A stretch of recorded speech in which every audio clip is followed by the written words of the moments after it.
दोस्तों नमस्कार, मैं हूं आलोक पाठक और आप देख रहे हैं खबर दस्तक। उत्तर प्रदेश की जनता, आपको यह जानने का हक है कि आपके टैक्स पेयर का पैसा कहां इस्तेमाल किया जा रहा है और इस पर नजर बनाए रखिए। इस पर नजर बनाए रखिए क्योंकि टैक्स पेयर के पैसे से लखनऊ के होटलों में सजने लगा है मंच और मंचों से बड़ी बड़ी बातें की जा रही है और एक धमाका कर दिया है उत्तर प्रदेश भाजपा के प्रदेश पंकज अध्यक्ष पंकज चौधरी ने। शाम तक लगता है उस मंच के पीछे के संचालक लोग जाएंगे, कहेंगे साहब नाराज मत होइए, हमारा हिस्सा मत काटिए। आप सोच रहे होंगे टॉपिक कुछ और है, पाठक जी कहाँ जा रहे हैं, लेकिन सच्चाई ये है साहब कि पंकज चौधरी ने अभी से थोड़ी देर पहले एक होटल में, 5 सितारा होटल में सजे हुए मंच से बोल दिया कि हमारे चेहरा 2027 के चुनाव में नरेंद्र मोदी जी होंगे, राजनाथ सिंह जी होंगे, नितिन नवीन जी होंगे, अमित शाह जी होंगे और साथ में वो छोटे वाले वो भी होंगे।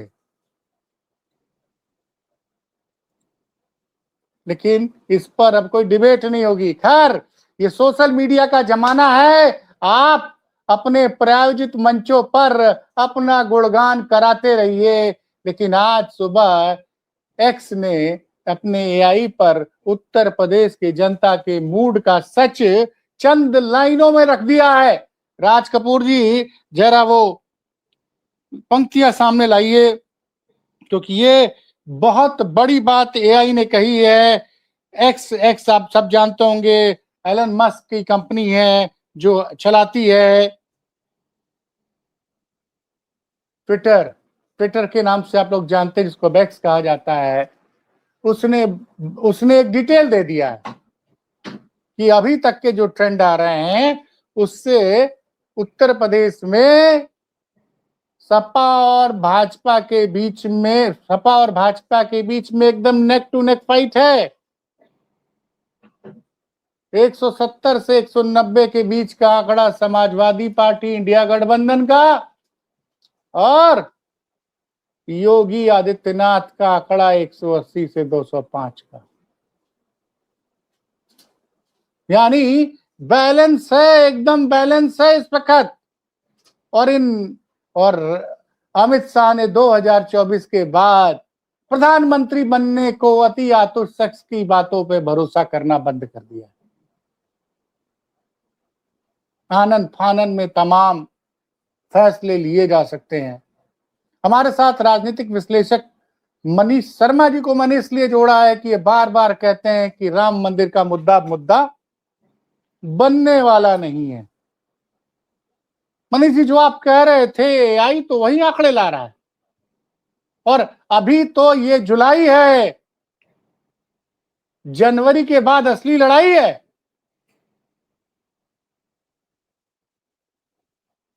मनीष जी। बिल्कुल, मैं तो बहुत पहले से आपसे कह रहा था कि आ, ये इतिहास में 14 के बाद के इतिहास में पहली बार हो रहा है कि बीजेपी आरएसएस जो है 27 के चुनाव में राम मंदिर पर चर्चा नहीं चाहेगी, उस पर बात नहीं करेगी। ये अजीब दृश्य होगा, मतलब मैंने अद्भुत दृश्य होगा। जिस जिस राम मंदिर की राजनीति पे सवार होकर के दिल्ली की गद्दी भी हासिल की, उस राम मंदिर का एक राज्य के जो हिंदुत्व का गढ़ था, जहां से खड़ा हुई बीजेपी, उस राज्य में वो बेसिकली इस सवाल पे चर्चा नहीं करना चाहे। अभी आज सुन रहे थे कि वो किसी संसदीय समिति ने अचानक एक पॉलिसी लाई है, एक देश एक चुनाव का। तो वो क्या मुद्दा, लग रहे थे यार तो वो कोई मुद्दा तलाश रहे हैं कि राम मंदिर से कैसे शिफ्ट हो जाए, सवाल किसी और तरफ चला जाए। तो उनके सामने संकट खड़ा हो गया है आलोक जी। जिस मुद्दे को रट रट के, जिस मुद्दे को गांव गांव पहुंचा के वो दिल्ली तक यात्रा उन्होंने की है, वही मुद्दा उनको दिल्ली और लखनऊ से बेदखल करने की तरफ जा रहा है। ये बात पूरी तरह से जनता के बीच में चली गई है। राम मंदिर आंदोलन बेसिकली हिंदू धर्म के गर्व को स्थापित करने का मामला नहीं था, भारत के सांस्कृतिक विरासत को स्टेब्लिश करने का मामला नहीं था। राम मंदिर बेसिकली एक जो है एक वोट का दोहन था, उसका एक चुनावी दोहन करना था, और दूसरा उसको अपने आर्थिक कह लीजिए कि बैंक में बदल देना था अडानी की तरह। ये बात अब धीरे धीरे, ये सवाल मान लीजिए विपक्ष उठाता था, लेकिन अब ये सवाल शंकराचार्य उठा रहे हैं, देश हिंदू जनता उठा रहे, जिन लाखों लोगों ने दान दिया है और चढ़ावा दिया है, मंदिर बनाने में भी योगदान दिया है और मंदिर बनने के बाद चढ़ावा में योगदान दिया, लाखों हिंदू जनता, करोड़ों हिंदू जनता। अब ये सवाल कांग्रेस सपा से हिंदू जनता की तरफ शिफ्ट हो गई है, धर्माचार्यों की तरफ शिफ्ट हो गई। तो सपा कांग्रेस का वो जवाब दे सकते थे, लेकिन शंकराचार्य का जवाब कैसे दे, जो धर्म शास्त्रों के हिसाब से वो सवाल खड़ा कर रहे हैं। हिंदू जनता का कैसे सवालों का जवाब दें, जो जिन्होंने अपना सब कुछ दिया इस राम मंदिर के लिए, बहुत सारी नकारात्मक कार्रवाइयों में भी गए इस राम मंदिर के लिए, एक वास्तविक बाबरी मस्जिद को जमींदोज भी कर दिया, और ये सब कुछ झेलते हुए कि वहां मंदिर का कोई नामो निशान नहीं है, वो बाबरी मस्जिद गिराई गई है, ये सब कुछ झेलते हुए इस तरह की कुछ नकारात्मक कार्रवाइयों में जा करके भी उनको लग रहा था कि भाजपा ही जो है, आरएसएस ही राम को फिर से लौटाएगी, हमारा हिंदू धर्म का गौरव लेके आएगी। उसको कितना धक्का लगा आप सोचिए ना। ये एआई का मामला नहीं है, एआई तो वही आता है जो आप कह भी रहे थे कि जो वास्तविक में जीवन में मौजूद होता है। नहीं, वो तमाम डाटा को एनालिसिस करता है, तमाम रिपोर्ट्स को एनालिसिस करता है, और साइंटिफिकली जो स्टैटिस्टिशियन का काम होता था भाई, वो सारे डाटा को माइनिंग करके बता देता है कि भाई वर्तमान में चुनाव हुए तो सपा 170 से 190 पे है, भाजपा 185 से 205 का, तो नेक टू नेक फाइट है।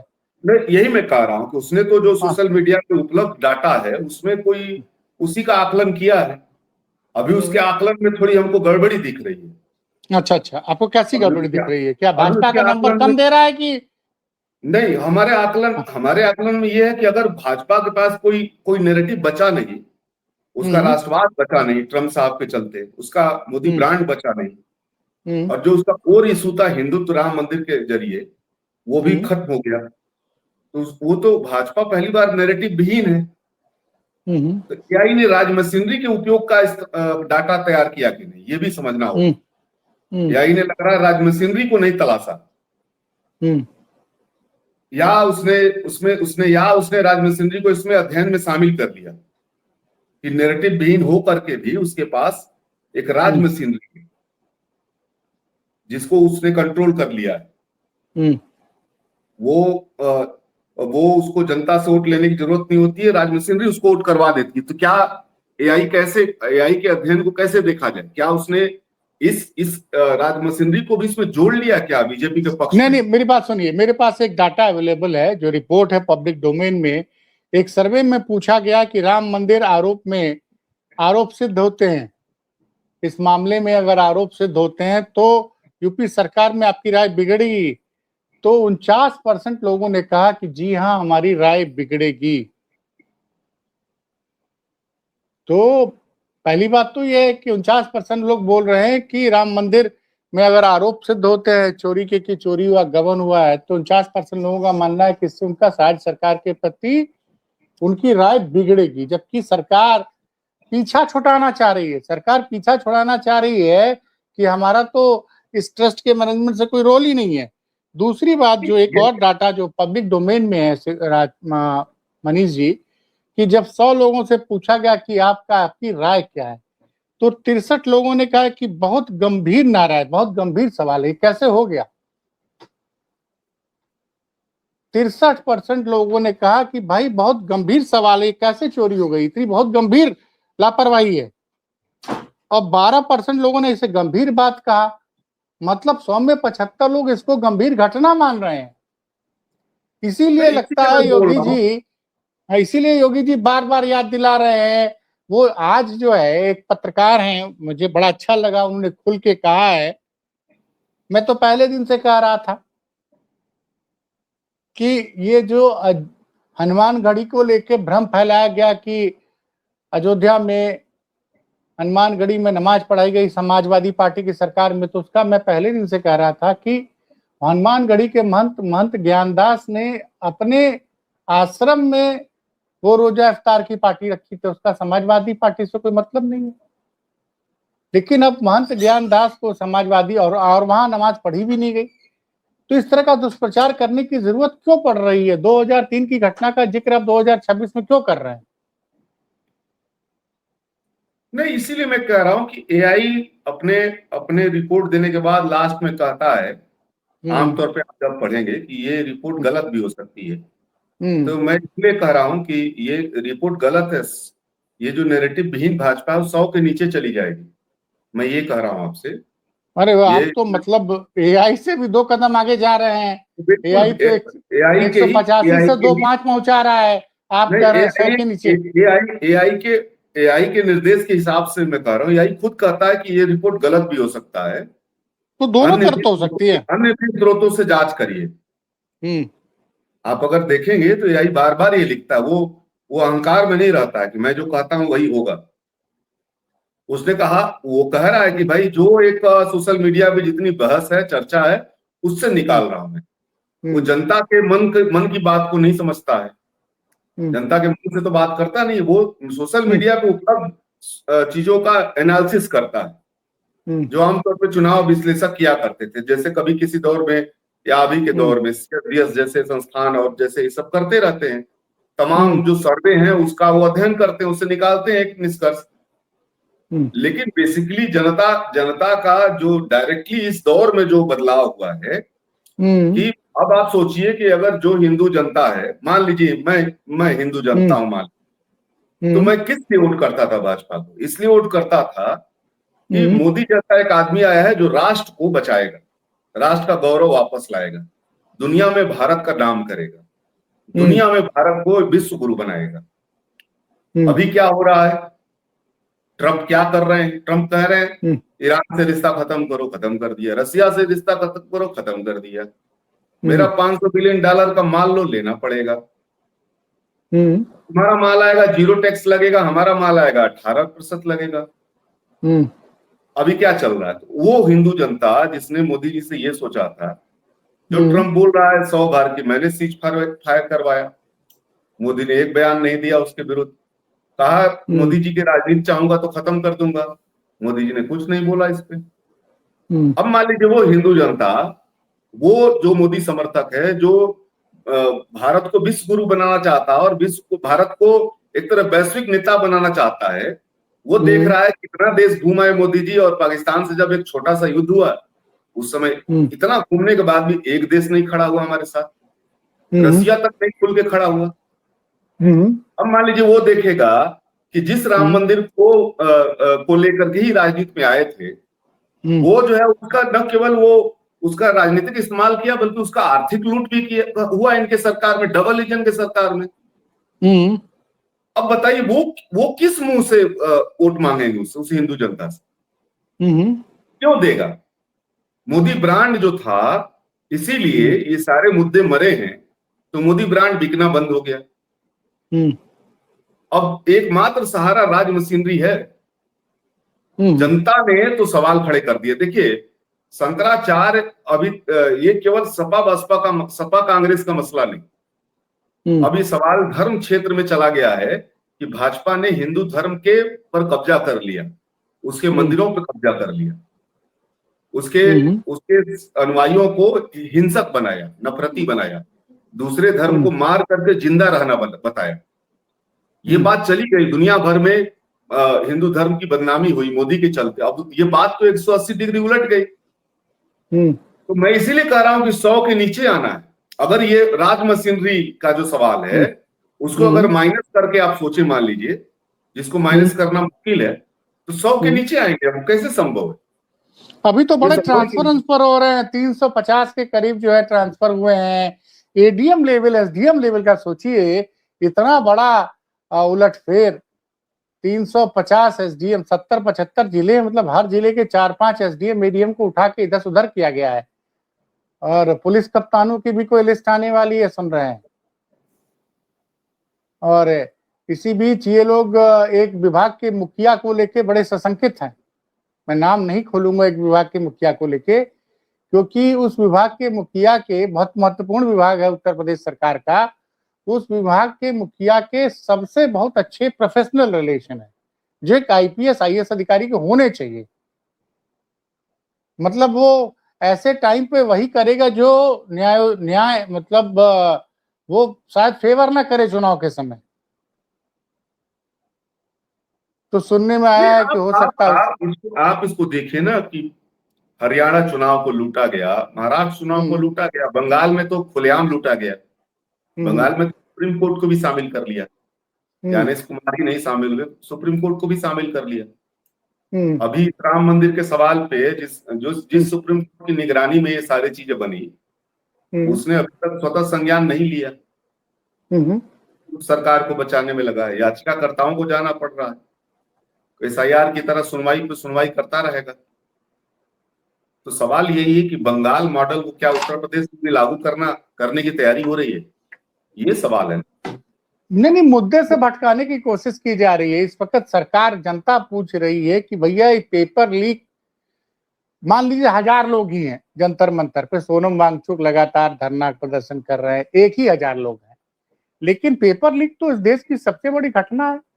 धर्मेंद्र प्रधान इस्तीफा क्यों नहीं दे रहे? नीट का पेपर लीक हुआ, सीबीएसई में फ्रॉड हुआ है, उनका इस्तीफा नहीं होगा। अब सुनने में आ रहा है कि भैया शरद पवार की पार्टी को भी तोड़ने का काम किया जा रहा है। ये भी चर्चा की जा रही है कि किसी पार्टी के 4 सांसद, उसके 3 को भी तोड़ने की कोशिश की जा रही है। और अब तो आरजेडी को भी टूटने की बात अफवाह फैला जा रही है कि लोग नाराज हैं, उनके भी 4 में से 3 सांसद टूट जाएंगे। नहीं, देखिए एक बात आलोक जी समझिए, जैसे क्या दिल्ली में क्या ये बताइए कि अगर 50% सीटें बढ़ जाएंगी लोकसभा की, तो उससे देश की बड़ी समस्या कौन है? भ्रष्टाचार बंद हो, पेपर लीक बंद हो, ये बड़ी समस्या है। जब नौकरियों में ईमानदारी, नौकरी देने में ईमानदारी रहेगी, प्रतियोगी परीक्षाओं के पेपर लीक नहीं होंगे, योग्य छात्रों का चयन होगा, तब ना सिस्टम मजबूत बनेगा। लेकिन मीडिया बहस, आप ऐसे समझिए ना, देखिए ये कोई जब आपका विनाश काल आता है तो आप, ये बहुत लोकप्रिय मुहावरा है कि आपकी बुद्धि विपरीत हो जाती है।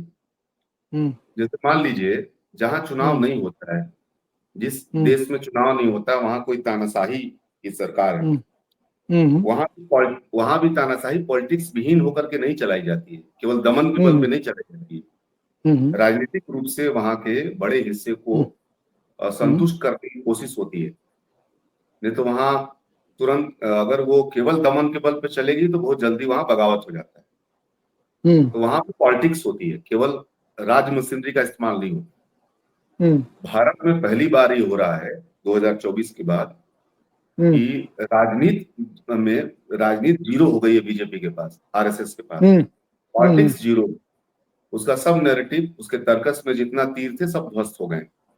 अभी वो केवल राज मशीनरी के बल पे। तो राज मशीनरी के बल पे आप लंबे समय तक, जहां चुनाव नहीं होता है वहां भी नहीं चल सकते। हम लोग बार बार कहते हैं कि हम भी मानते हैं कि भारत बांग्लादेश नहीं है, श्रीलंका नहीं है, या नेपाल नहीं है, लेकिन भारत के भी लोकतंत्र की अपनी एक सीमा है। उसके अगर लेकिन मुझे मनीष जी, लेकिन मुझे भारत के जनमानस से बड़ी शिकायत है, अपने से भी शिकायत। अगर हम अपने देश के युवाओं के न्याय दिलाने के लिए सड़क पे नहीं उतर सकते हैं, तो हमको सोचना चाहिए कि हम कितने बड़े राष्ट्रभक्त हैं। पेपर लीक नहीं होना चाहिए, मतलब धर्मेंद्र प्रधान को नैतिकता के आधार पर खुद ही त्यागपत्र दे देना चाहिए। क्या हुआ? एनटीए पे कितने एनटीए के चेयरमैन को हटाया गया, उनको मुकदमा करके जेल भेजा गया? नहीं, कोई कार्रवाई नहीं। धर्मेंद्र प्रधान इस्तीफा नहीं देते हैं। सीबीएसई में ऑनलाइन स्कोरिंग ऑफ मार्क्स में फ्रॉड, मतलब फर्जीपना हुआ।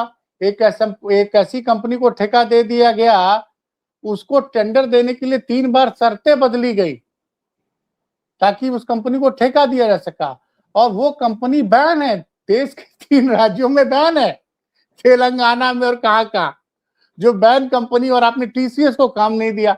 और जिस लड़के ने कहा कि भाई साहब मेरे नंबर गलत आए हैं, तो उसको पाकिस्तानी बता दिया इस लोगों ने। सोचिए 12th का एक बच्चा, और उसने बोला कि मेरी मार्कशीट ही नहीं है, माफ कीजिएगा ये मेरी कॉपी ही नहीं है। बाद में सीबीएसई ने सारी गलती मानी, और आप लोगों ने, इस देश की मीडिया ने उसको पाकिस्तानी बता दिया, एक 18 साल के बच्चे का। और उसकी बात सही साबित हुई, जो कॉपी उसके नाम से जांची गई थी वो उसकी कॉपी थी ही नहीं। जब ओरिजिनल कॉपी उसकी जांची गई, उसके नंबर बढ़े, और उसमें क्या हुआ, सीबीएसई के चेयरमैन एक आईएएस होते हैं, सचिव होते हैं, उनका ट्रांसफर हो गया। ये कोई पनिशमेंट होता है? जिसने ठेका दिया ऑनलाइन स्कोरिंग मार्क करने कंपनी को, उसके ऊपर क्या कार्रवाई हुई? और हमारे देश की जनता आराम से एसी में बैठी हुई है, हर तरह की जनता। और मैं तो बड़ा ताजुब करता हूं मनीष भाई कि ऐसे ऐसे विद्वान प्रवक्ता नेशनल चैनल पे आते हैं कि मैं तो माथा पकड़ लेता हूं। एक मैडम कह रही थी कि हम कुछ गिने चुने लोग टैक्स देते हैं। अरे भैया, इस देश में हर वो आदमी टैक्स देता है जो एक माचिस भी खरीदता है। इनडायरेक्ट टैक्स का हिस्सा सबसे ज्यादा है, जिससे तुम बहुत ज्यादा नफरत करते हो एक धर्म के लोगों से। वो भी अगर पेट्रोल खरीदेगा, बिस्कुट खरीदेगा, रेस्टोरेंट में खाना खाएगा, पेट्रोल भराएगा, सब में टैक्स दे रहा नहीं दे रहा? तो ये जो उदासीनता है, सोनम वांगचुक इतने दिनों से भूख हड़ताल पर हैं, बताइए किसके लिए सोनम वांगचुक भूख हड़ताल पर है?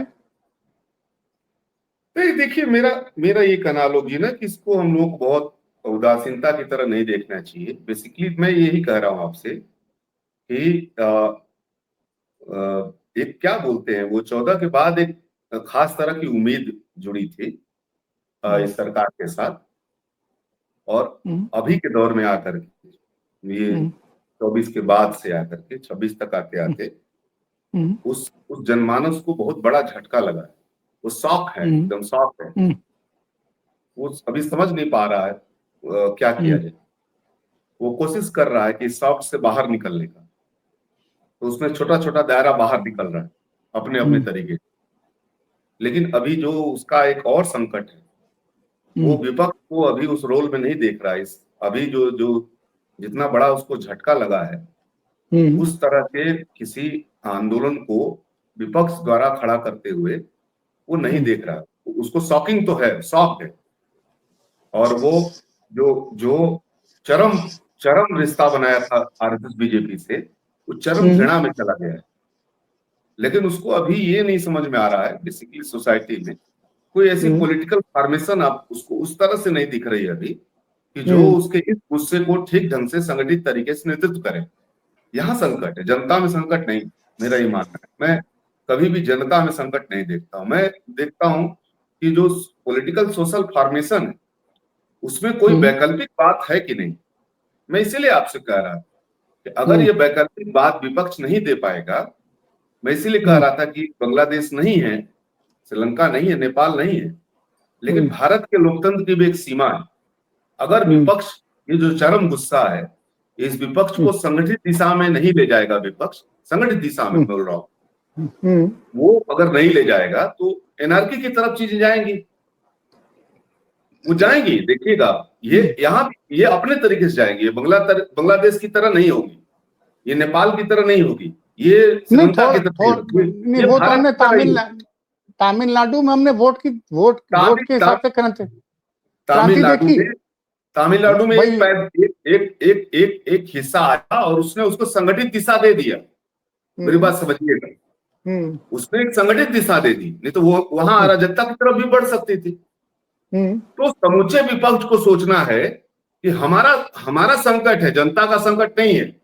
मोदी ईरा खत्म हो गया है, मोदी ईरा खत्म, संकट हमारा।